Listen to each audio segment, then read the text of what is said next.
بنی اسرائیل میں ایک نوجوان تھا جو اہل دنیا سے الگ تھلگ ایک عبادت خانے میں اللہ عز و جل کی عبادت کیا کرتا تھا۔ وہ ہر وقت یاد الہی میں مشغول رہتا۔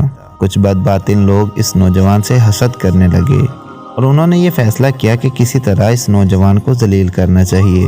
بہرحال حاسدین کی وہ جماعت ہر وقت اس عابد و زاہد نوجوان کو ذلیل کرنے کی فکر میں سرگرداں رہنے لگی۔ بالآخر ان کے گندے ذہنوں میں یہ خیال آیا کہ فلاں عورت جو بہت زیادہ حسین و جمیل اور فاحشہ ہے، اس کو لالچ دے کر اس بات پر راضی کیا جائے کہ وہ اس عابد نوجوان کو اپنے فتنے میں مبتلا کرے۔ چنانچہ ان بدبختوں کی وہ جماعت اس فاحشہ عورت کے پاس آئی اور کہا، اگر تو اس نوجوان کو اپنے فتنے میں مبتلا کر دے تو ہم تجھے مالا مال کر دیں گے، ہمیں امید ہے کہ تو اسے رسوا و ذلیل کر سکتی ہے۔ چنانچہ وہ فاحشہ عورت اس فعل مذموم کے لیے تیار ہو گئی اور ایک رات اس نوجوان کے عبادت خانہ کی طرف چلی۔ رات بہت اندھیری تھی، اوپر سے بارش شروع ہو گئی۔ عورت نے اس نوجوان کو پکارا، اے اللہ کے بندے مجھے پناہ دو۔ نوجوان نے اوپر سے جھانکا تو دیکھا ایک جوان عورت دروازے پر کھڑی ہے اور اندر آنے کی اجازت مانگ رہی ہے۔ اس نوجوان نے سوچا کہ اس وقت اتنی رات گئے کسی غیر محرم عورت کو داخلے کی اجازت دینا خطرے سے خالی نہیں۔ چنانچہ وہ نوجوان واپس اندر چلا گیا اور نماز میں مشغول ہو گیا۔ عورت نے دوبارہ ندا دی، اے اللہ کے بندے باہر بہت زیادہ بارش ہو رہی ہے اور سردی بھی بہت زیادہ ہے، خدارا مجھے ایک رات کے لیے پناہ دے دے۔ بار بار وہ عورت یہی التجا کرتی رہی۔ آخرکار نوجوان نے ترس کھاتے اسے پناہ دے دی اور خود ذکر و اذکار میں مشغول ہو گیا۔ فاحشہ عورت سینہ کھولے نیم اریاں حالت میں اس نوجوان کے سامنے آئی اور گناہ کی دعوت دیتے ہوئے اپنا آپ اس کے سامنے پیش کر دیا۔ باحیا نوجوان نے فوراً نگاہیں جھکا لیں اور اس سے دور ہو گیا۔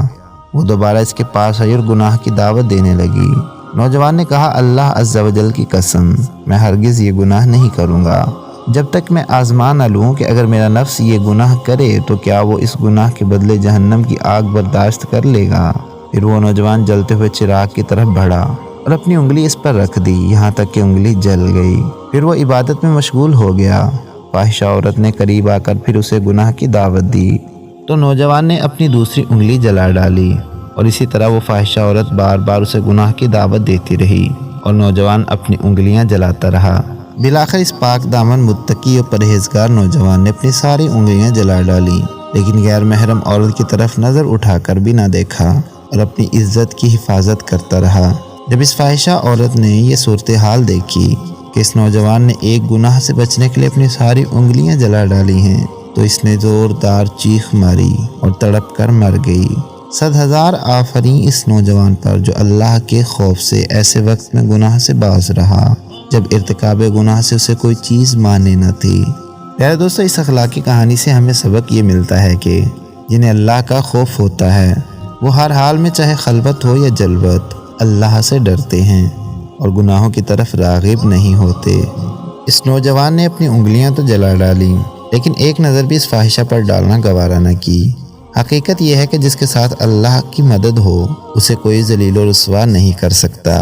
جسے اللہ توفیق عطا فرماتا ہے وہ گناہوں سے بچنے کی راہیں نکال دیتا ہے۔ حاسدین نے تو خوب کوشش کی کہ کسی طرح اس نوجوان کو ذلیل کریں، لیکن جسے اللہ عزت دے اسے کون ذلیل کر سکتا ہے۔ اس قادر مطلق عز و جل کے سامنے کسی کی کیا مجال۔ وہ جسے چاہے عزت دے، جسے چاہے ذلیل کرے، وہ جسے بلند کرنا چاہے اسے کوئی پست نہیں کر سکتا۔ اللہ عز و جل کی اس نوجوان پر رحمت ہو اور اس کے صدقے ہماری مغفرت ہو، آمین بجاہ النبی الامین صلی اللہ تعالی علیہ وآلہ وسلم۔